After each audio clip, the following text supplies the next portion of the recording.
তোমাকে আমার ভারী ভালো লেগেছে। হ্যাঁ গো, তুমি কি এখানে থাকবে কয়েকদিন এখন?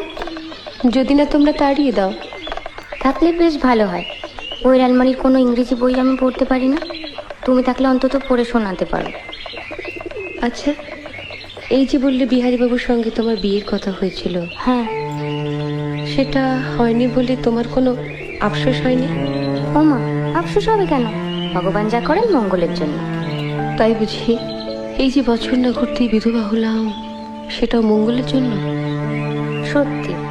কেন যে অত ইংরেজি পড়তে গেলে তুমি? আবার ভাবো, তাহলে তো তুমি বরের কাছেই অন্য জায়গায় থাকতে, এখানে আসতেও না, আমাদের দেখাও হতো না। বা আমি এখানে থাকতাম, তুমি অন্য জায়গায় থাকতে। বা তা কেমন করে হবে?